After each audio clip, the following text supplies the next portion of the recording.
ശസ്ത്രക്രിയക്കിടെ കുഞ്ഞു മരിച്ച സംഭവത്തിൽ ഡോക്ടർ ബിന്ദു സുന്ദറിന് ഗുരുതര വീഴ്ചയെന്ന അന്വേഷണ റിപ്പോർട്ട്. സിസേറിയൻ നടത്താൻ കാലതാമസമുണ്ടായി. തീരുമാനമെടുക്കാൻ ഡോക്ടർ വൈകിയെന്നാണ് കണ്ടെത്തൽ. 3-അംഗ സമിതി ആരോഗ്യ ഡയറക്ടർക്ക് റിപ്പോർട്ട് കൈമാറി. തിരുവനന്തപുരം നെടുമങ്ങാട് ജില്ലാ ആശുപത്രിയിൽ പ്രസവ ശസ്ത്രക്രിയക്കിടെ നവജാത ശിശു മരിച്ച സംഭവത്തിൽ ഗൈനക്കോളജിസ്റ്റ് ഡോക്ടർ ബിന്ദു സുന്ദറിന് ഗുരുതര വീഴ്ചയുണ്ടായതായി കണ്ടെത്തൽ. 3-അംഗ അന്വേഷണ സംഘം ആരോഗ്യവകുപ്പ് ഡയറക്ടർക്ക് നൽകിയ റിപ്പോർട്ടിലാണ് വീഴ്ച ചൂണ്ടിക്കാട്ടുന്നത്. ആരോഗ്യ വിവരം ബന്ധുക്കൾ തുടരെ അറിയിച്ചിട്ടും സിസേറിയൻ നടത്താൻ കാലതാമസമുണ്ടായി. സിസേറിയൻ നടത്തുന്നതുമായി ബന്ധപ്പെട്ട തീരുമാനമെടുക്കാൻ ഡോക്ടർ വൈകി. കുഞ്ഞിന് വളർച്ചക്കുറവുണ്ടായിരുന്നത് കാര്യങ്ങൾ സങ്കീർണമാക്കി. ഡോക്ടർ ബിന്ദു സുന്ദറിന് 2 തവണ വീട്ടിലെത്തി പണം നൽകിയെന്ന ബന്ധുക്കളുടെ ആരോപണവും റിപ്പോർട്ടിൽ പരാമർശിച്ചിട്ടുണ്ട്. നിലവിൽ അന്വേഷണ വിധേയമായി സസ്പെൻഷനിൽ തുടരുകയാണ് ഡോക്ടർ ബിന്ദു സുന്ദർ. ഡോക്ടർക്കെതിരെ സ്വീകരിച്ച നടപടിയിൽ പ്രതിഷേധിച്ച് KGMOയെ നാളെ മുതൽ കടുത്ത സമരമുറകളിലേക്ക് നീങ്ങാനാണ് തീരുമാനം. നെടുമങ്ങാട് ജില്ലാ ആശുപത്രിയിൽ OP ബഹിഷ്കരണം തുടരും. 24 തിരുവനന്തപുരം.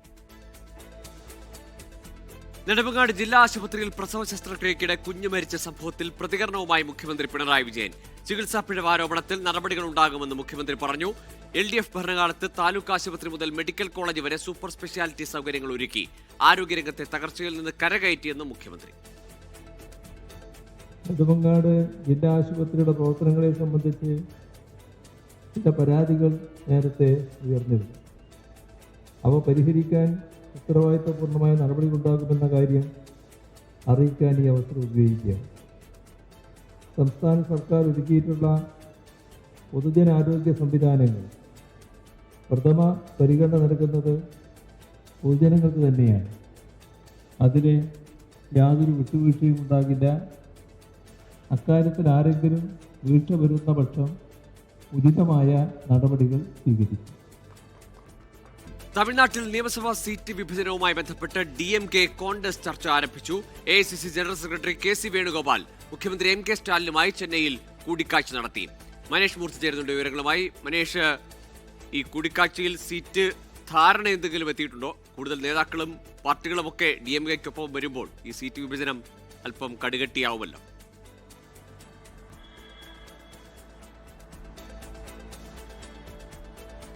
ഗോകുൽ, വളരെ നിർണായകമായിരുന്നു ഇന്നത്തെ ചർച്ച എന്നുള്ളതാണ് നമുക്ക് മനസ്സിലാക്കാൻ സാധിക്കുന്നത്. കാരണം ഇന്നാണ് കോൺഗ്രസിന്റെ DMKയുടെ നേതൃത്വത്തിൽ രൂപീകരിച്ച സമിതി സീറ്റ് വിഭജനവുമായി ബന്ധപ്പെട്ടുള്ള ചർച്ചകൾ ആരംഭിച്ചത്. നേരത്തെ തന്നെ കോൺഗ്രസ് ആവശ്യപ്പെട്ടിരുന്ന ഒരു കാര്യം 38 സീറ്റുകളും മന്ത്രിസഭയിൽ പ്രാതിനിധ്യം, അത് 3 മന്ത്രിസ്ഥാനം വേണം എന്നുള്ളതായിരുന്നു കോൺഗ്രസ് പറഞ്ഞിരുന്ന ഏറ്റവും പ്രധാനപ്പെട്ട കാര്യം. ഇതിന് മറുപടിയായി സ്റ്റാലിൻ പറഞ്ഞിരുന്ന ഒരു കാര്യം, മന്ത്രിസഭയിൽ പ്രാതിനിധ്യം, അത് ഘടകകക്ഷികൾക്ക് മന്ത്രിസഭയിൽ പ്രാതിനിധ്യം നൽകുന്ന ഒരു കീഴ്വഴക്കം എന്തായാലും തമിഴ്നാട്ടിനില്ല എന്നുള്ളൊരു കാര്യം. അതായത് മന്ത്രിസഭയിൽ സ്ഥാനം നൽകാൻ കഴിയില്ലെങ്കിൽ മന്ത്രിസ്ഥാനം നൽകാൻ കഴിയില്ല എന്നുള്ള കാര്യം സ്റ്റാലിൻ നേരത്തെ തന്നെ വ്യക്തമാക്കിയിരുന്നതാണ്.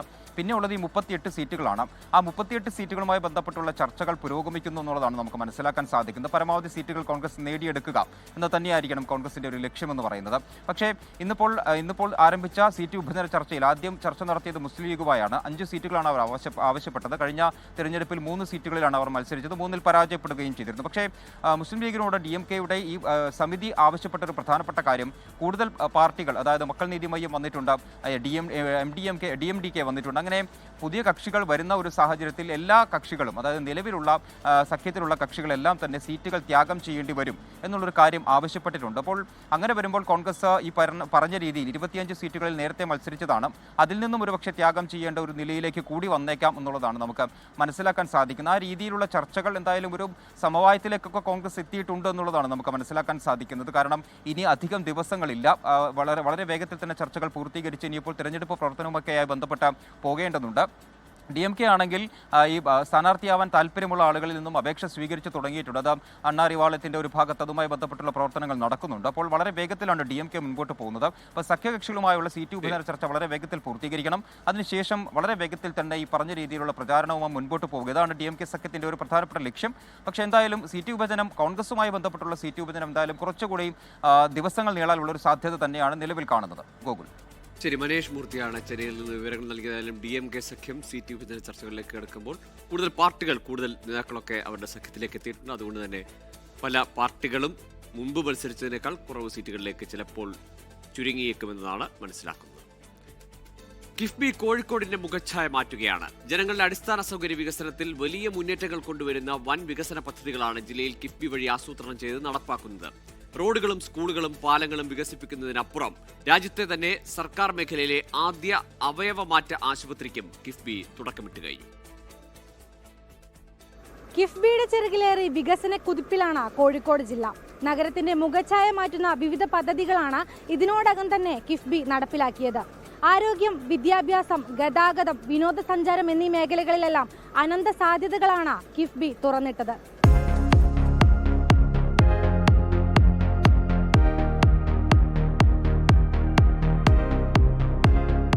ദിനം പ്രതി വളർന്നുകൊണ്ടിരിക്കുകയാണ് കോഴിക്കോട്. ഈ വികസന വഴിയിൽ ഉയരുന്ന പേരാണ് കിഫ്ബി. കിഫ്ബി വഴി ജില്ലയിൽ നടപ്പിലാക്കിയതും വരാനിരിക്കുന്നതുമായ പദ്ധതികൾ ഒട്ടനവധിയാണ്. അമേരിക്കയിലെയും ചൈനയിലെയും സമാനമായ ലോകോത്തര സംവിധാനങ്ങളിൽ അത്യാധുനിക സൗകര്യങ്ങളോട് കിടപിടിക്കുന്ന അവയവമാറ്റ ആശുപത്രി ഇതിൽ ഒരു പ്രധാന അധ്യായമാണ്.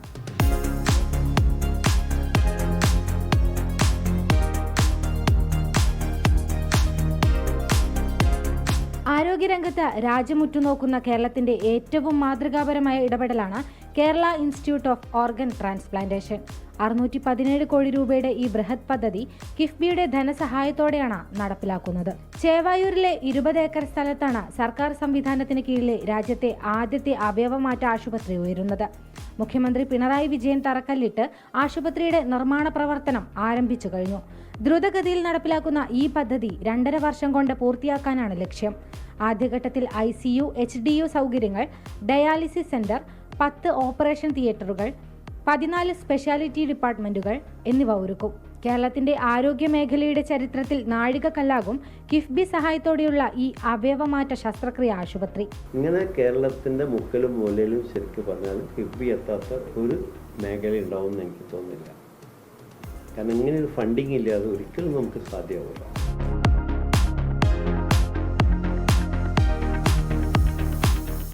നഗരഹൃദയത്തിലൂടെ ഒഴുകുന്ന കനോലി കനാലിനെ ലോകോത്തര നിലവാരത്തിലേക്ക് ഉയർത്തുന്നതാണ് കനാൽ സിറ്റി പദ്ധതി.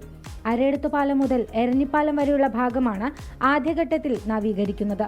ഇതോടെ യൂറോപ്യൻ നഗരങ്ങളിലേതുപോലെ ജലഗതാഗതവും വിനോദസഞ്ചാരവും സമന്വയിപ്പിക്കുന്ന വലിയൊരു മാറ്റത്തിനാണ് കോഴിക്കോട് സാക്ഷ്യം വഹിക്കാൻ പോകുന്നത്.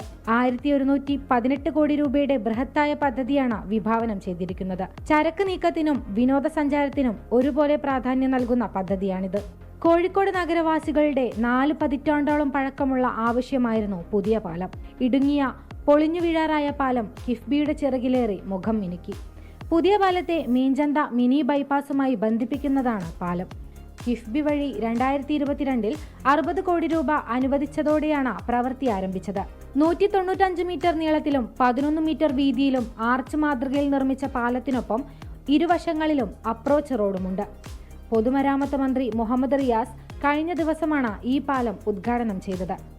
നഗരത്തിലെയും മലയോര തീരദേശ പാതകളുടെയും വികസനവും അതിവേഗം പുരോഗമിക്കുന്നുണ്ട്. തിരുവമ്പാടി, കൊടുവള്ളി, ബാലുശ്ശേരി മണ്ഡലങ്ങളിലൂടെ കടന്നുപോകുന്ന മലയോര ഹൈവേക്ക് 86 കോടി രൂപയാണ് കിഫ്ബി അനുവദിച്ചത്. പാതയുടെ ആദ്യഘട്ടം പൂർത്തിയായി. മലബാറിന്റെ പ്രൗഢസ്തംഭമായ കോരപ്പുഴ പാലമടക്കം യാത്രാവേഗം സുഗമമാക്കിയ ഒട്ടനവധി പദ്ധതികൾ. വിദ്യാഭ്യാസ രംഗത്തും കിഫ്ബി മാറ്റി കുറച്ചിട്ടില്ല. പൂട്ടിപ്പോകുമെന്ന് കരുതിയിരുന്ന ജില്ലയിലെ ഒട്ടനവധി വിദ്യാലയങ്ങളെ രാജ്യാന്തര നിലവാരത്തിലേക്ക് ഉയർത്തിയതടക്കം കിഫ്ബിയുടെ ഇടപെടലുകൾ നീളുകയാണ്. സമാനതകളില്ലാത്ത വികസന മുന്നേറ്റമാണ് കിഫ്ബി വഴി കോഴിക്കോട് ജില്ലയിൽ സാധ്യമായത്. ജില്ലയിലെ സമഗ്ര മേഖലയിലും വികസനം എത്തിക്കാൻ കിഫ്ബിക്ക് കഴിഞ്ഞു. ക്യാമറമാൻ അനൂപിനോടൊപ്പം ദിലിഷ തിലകൻ, 24 കോഴിക്കോട്. മാറിക്കൊണ്ടിരിക്കുന്ന ആഗോള സാഹചര്യത്തിൽ ഇന്ത്യയുടെ കാലാവസ്ഥാ നയങ്ങളും രാജ്യാന്തര വ്യാപാര വെല്ലുവിളികളും ചർച്ച ചെയ്യുന്ന 24 ബിസിനസ് കോൺക്ലേവ് നാളെ കൊച്ചിയിൽ. സുസ്ഥിര ബിസിനസ് മാതൃകകൾക്ക് ഊന്നൽ നൽകുന്ന സെഷനുകളാണ് കോൺക്ലേവിന്റെ മുഖ്യ ആകർഷണം. കേന്ദ്രമന്ത്രി കിരൺ റിജിജുവാണ് ബിസിനസ് സമ്മിറ്റിന്റെ ഉദ്ഘാടകൻ. ബിസിനസ് രംഗത്തെ പ്രമുഖർ, നയരൂപകർത്താക്കൾ, ഗവേഷകർ തുടങ്ങി പ്രമുഖരെ അണിനിരത്തിയാണ് 24 ബിസിനസ് കോൺക്ലേവിന്റെ 2ാം പതിപ്പ് കൊച്ചിയിൽ നടക്കുന്നത്. കേന്ദ്രമന്ത്രി കിരൺ റിജിജു ഉദ്ഘാടനം ചെയ്ത ചടങ്ങിൽ കോൺഗ്രസ് നേതാവ് KC വേണുഗോപാലും BJP സംസ്ഥാന അധ്യക്ഷൻ രാജീവ് ചന്ദ്രശേഖരും മുഖ്യാതിഥികളാകും. 24 chief editor R Sreekandan Nair പരിപാടികൾക്ക് നേതൃത്വം നൽകും. 24 senior executive editor KR Gopikrishnan കേന്ദ്രമന്ത്രിയും അതിഥികളും തമ്മിലുള്ള പ്രത്യേക സംവാദം നയിക്കും.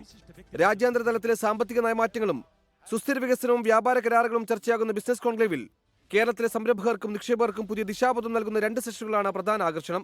കേരളീയ സാഹചര്യങ്ങളിൽ വികസനവും പരിസ്ഥിതി സംരക്ഷണവും എങ്ങനെ തുല്യ പ്രാധാന്യത്തോടെ മുന്നോട്ട് കൊണ്ടുപോകാമെന്നതാണ് ആദ്യ session. 24 assistant executive editor Hashmi Taj Ibrahim മോഡറേറ്ററാകുന്ന ചർച്ചയിൽ state energy management centre director doctor R Harikumar, Jain university director doctor Tom M Joseph, രാഷ്ട്രീയ നിരീക്ഷകനും കോളമിസ്റ്റുമായ Sreejith Panicker, fresh to home co ഫൗണ്ടറും സിഒയുമായ മാത്യു ജോസഫ് എന്നിവർ പങ്കെടുക്കും. രണ്ടാമത്തെ സെഷനിൽ ആഗോള വ്യാപാരവും കയറ്റുമതി തീരുവയും എങ്ങനെ ബിസിനസ്സുകളെ ബാധിക്കുമെന്ന ചർച്ച 24 ബിസിനസ് എഡിറ്റർ ക്രിസ്റ്റീന ചെറിയന്റെ നേതൃത്വത്തിൽ നടക്കും. Synthite industries executive director doctor Viju Jacob, CII Kerala ease of doing business വിഭാഗം convener Ajay George Varghese, Capitair founder CA Sreejith Kuniyil, Moolans group managing director doctor Varghese Moolan എന്നിവർ പാനലിസ്റ്റുകളാണ്. കേരളത്തിന്റെ വ്യാവസായിക വളർച്ചയ്ക്ക് കരുത്തേകുന്ന പ്രായോഗിക നിർദ്ദേശങ്ങളടക്കം സംവാദത്തിൽ ഉരുതിരിയും. 24 കൊച്ചി. കേരളത്തിന്റെ ഭാവിക്കായി ഒന്നിക്കാമെന്ന് കേന്ദ്രമന്ത്രി കിരൺ റിജിജു 24നോട്. വികസനത്തിന്റെ കുതിച്ചുചാട്ടത്തിന് എല്ലാ വിഭവങ്ങളും കേരളത്തിലുണ്ട്. കേരളത്തിന്റെ ഭാവി തിളക്കമുള്ളതാണെന്നും കേരളത്തിനായി നമുക്ക് കൂടുതൽ സംഭാവന ചെയ്യാമെന്നും 24 കോൺക്ലേവിൽ പങ്കെടുക്കാനെത്തിയ കേന്ദ്രമന്ത്രി പറഞ്ഞു. 24 ബിസിനസ് കോൺക്ലേവിലേക്ക് ക്ഷണിച്ചതിൽ നന്ദിയെന്നും കേന്ദ്രമന്ത്രി Kiran Rijiju. Well, I'm always excited to be in Kerala, and 24 Business Channel has invited me for a special event. So I'm grateful that I'm invited, and I would like to share some of my thoughts tomorrow. Future of Kerala is bright.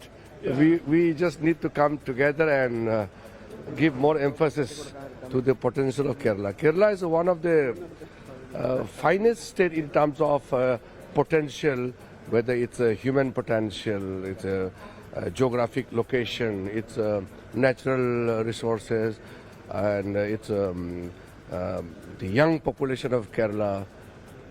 Everything is so suitable for Kerala to jump to the next phase of development. Okay, thank you. Pothencode Santhigiri ആശ്രമത്തിൽ പൂജിത പീഠ സമർപ്പണാഘോഷവും അർദ്ധവാർഷിക കുംഭമേളയും നടന്നു. സന്യാസ ജീവിതത്തിന്റെ 25 വർഷങ്ങൾ പൂർത്തിയാക്കിയ ശാന്തിഗിരി ആശ്രമം general secretary സ്വാമി ഗുരുരത്നം ജ്ഞാന തപസ്വിയെ ആദരിച്ചു. മലങ്കര കത്തോലിക്ക സഭ മേജർ ആർച്ച് ബിഷപ്പ് കർദിനാൾമാർ ബസേലിയോസ് ക്ലിമിസ് കാതോലിക്ക ബാവ ഉദ്ഘാടനം ചെയ്തു. ഗുരു ശിഷ്യ പാരസ്പര്യത്തിന്റെ മഹിമ വിളിച്ചോതി ശാന്തിഗിരി ആശ്രമത്തിൽ പൂജിത പീഠമാഘോഷവും അർദ്ധവാർഷിക കുംഭമേളയും നടന്നു. രാവിലെ നടന്ന പൊതുസമ്മേളനത്തിൽ സന്യാസ ജീവിതത്തിന്റെ 25 വർഷം പൂർത്തിയാക്കിയ ശാന്തിഗിരി ആശ്രമം ജനറൽ സെക്രട്ടറി സ്വാമി ഗുരുരത്നം ജ്ഞാന തപസ്വിയെ ആദരിച്ചു.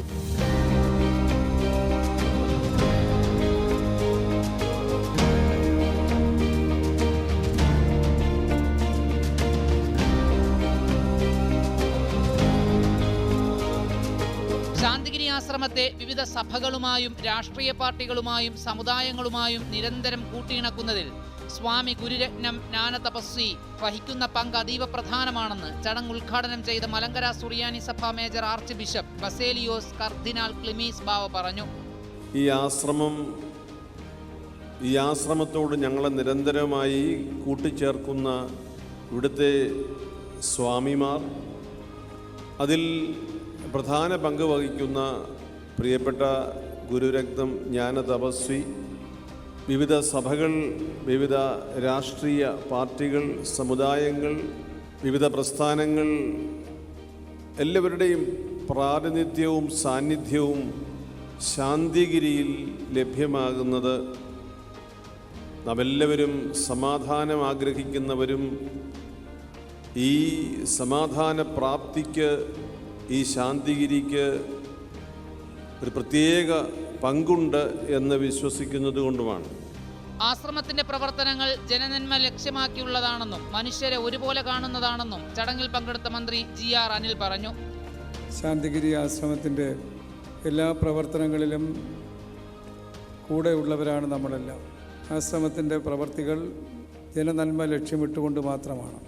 എല്ലാ മനുഷ്യരെയും ഒരുപോലെ കാണുവാനും അവരുടെ വേദനകൾ അകറ്റുവാനും അവർക്ക് നന്മ പ്രദാനം ചെയ്യുവാനുമുള്ള വഴികളിലേക്ക് നയിക്കുന്ന പ്രവർത്തനമാണ് ഈ ആശ്രമവുമായി ബന്ധപ്പെട്ട എല്ലാ സ്വാമിമാരും, വിശേഷിച്ചും ആശ്രമത്തിൻ്റെ ജനറൽ സെക്രട്ടറി ശ്രീ ജ്ഞാനതപസ്വി സ്വാമി അടക്കമുള്ള ഏവരുടെയും പ്രവർത്തികൾ. ആശ്രമം പ്രസിഡന്റ് സ്വാമി ചൈതന്യ ജ്ഞാന തപസ്യ അധ്യക്ഷത വഹിച്ച ചടങ്ങിൽ പാളയം ഇമാം ഡോക്ടർ VP ഷുഹൈബ് മൗലവി, MLA മാരായ കടകംപള്ളി സുരേന്ദ്രൻ, V ജോയി, മുൻ വിദേശകാര്യ സഹമന്ത്രി വി മുരളീധരൻ, കേരള സംസ്ഥാന സഹകരണ യൂണിയൻ ചെയർമാൻ കോലിയക്കോടൻ കൃഷ്ണൻ നായർ, തിരുവനന്തപുരം നഗരസഭാംഗം അഡ്വക്കേറ്റ് KS ശബരിനാഥൻ തുടങ്ങിയവർ പങ്കെടുത്തു. 24 തിരുവനന്തപുരം. വാർത്താമഴയിലേക്ക് വീണ്ടും. ISL ഫുട്ബോളിൽ കേരള ബ്ലാസ്റ്റേഴ്സിന് വീണ്ടും തോൽവി. കൊച്ചിയിൽ നടന്ന മത്സരത്തിൽ മുംബൈ സിറ്റിയോട് മറുപടിയില്ലാത്ത ഒരു ഗോളിനാണ് ബ്ലാസ്റ്റേഴ്സിന്റെ തോൽവി. 47-ാം മിനിറ്റിൽ ലാലിയൻ സുവാലെ ചാങ്തെയാണ് വിജയ ഗോൾ നേടിയത്. കേരള ബ്ലാസ്റ്റേഴ്സിന്റെ കടങ്ങളുടെ കണക്ക് പുസ്തകത്തിലേക്ക് മറ്റൊരു ഏട് കൂടി വന്നിരിക്കുകയാണ്. ഹോം ഗ്രൗണ്ടിൽ ആദ്യ തോൽവി, സീസണിലെ ആകെ രണ്ടാമത്തെ തോൽവി വഴങ്ങിയിരിക്കുകയാണ് കേരള ബ്ലാസ്റ്റേഴ്സ്. മുംബൈ സിറ്റിക്കെതിരെ എതിരില്ലാത്ത ഒരു ഗോളിനാണ് കേരള ബ്ലാസ്റ്റേഴ്സ് തോറ്റത്. ആദ്യ പകുതിയിൽ ഗോൾ രഹിതമായിരുന്നു. രണ്ടാം പകുതിയിൽ 47-ാം മിനിറ്റിലാണ് മുംബൈക്കായി ലാലിയൻ സുവാല ചാങ്തെ ഗോൾ നേടിയത്. ആ ഒരൊറ്റ ഗോളിൽ അങ്ങനെ ജയിക്കുകയും ചെയ്തു മുംബൈ. എന്തായാലും ബ്ലാസ്റ്റേഴ്സിനെ സംബന്ധിച്ചിടത്തോളം മറ്റൊരു നിരാശയുടെ ദിനം കൂടി. ഒന്നും പറയണ്ട, ഒരുപാട് പ്രതീക്ഷയോടെ വന്നത്. കുഴപ്പമില്ല, ഇനിയുണ്ടല്ലോ, ടൈം ഉണ്ടല്ലോ. ഓക്കെ. എന്താ വൻ നിരാശയായോ? സങ്കടം വന്നിട്ട് വയ്യ, എന്തായാലും ഇനി തിരിച്ചു വരും. ഇതന്നെയാണ്, അടുത്ത കളി ശക്തമായി തിരിച്ചു വരും. കേരള ബ്ലാസ്റ്റേഴ്സിന് ഒരുപക്ഷെ കഴിഞ്ഞ മത്സരത്തിൽ മോഹൻ ബഗാനെതിരായ മത്സരത്തേക്കാൾ കുറച്ചുകൂടി മെച്ചപ്പെട്ടു കളി എന്ന് വേണമെങ്കിൽ പറയാം. പക്ഷേ ജയിക്കാനാവാത്തത് വലിയ നിരാശ തന്നെയാണ്.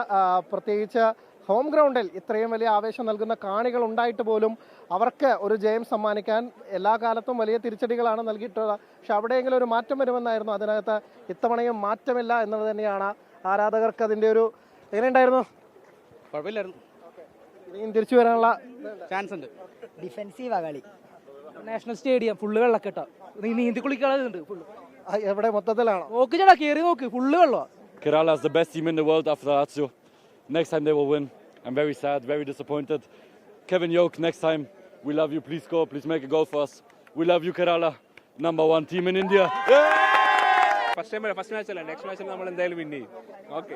കേരള ബ്ലാസ്റ്റേഴ്സിന് നല്ലൊരു സ്ട്രൈക്കർ ഇല്ലാത്തത്, അല്ലെങ്കിൽ ഗോളിലേക്ക് ഉന്നം വെക്കാൻ കൃത്യമായ ഒരാളില്ലാത്തതാണ് വലിയ തിരിച്ചടിയായി. അടുത്ത തവണ അതിന് മാറ്റമുണ്ടാകുമെന്നും ഇന്റർ കാശിക്കെതിരായ 28-ാം തീയതിയിലെ മത്സരം. ലോകത്തെവിടെയായാലും ഏത് സമയത്തും 24 വാർത്തകളും ഓഗ്മെന്റഡ് റിയാലിറ്റി പാക്കേജുകളും എക്സ്പ്ലെയിനറുകളും വിശദമായി കാണാൻ ഞങ്ങളുടെ യൂട്യൂബ് ചാനൽ നിങ്ങൾക്ക് സബ്സ്ക്രൈബ് ചെയ്യാം.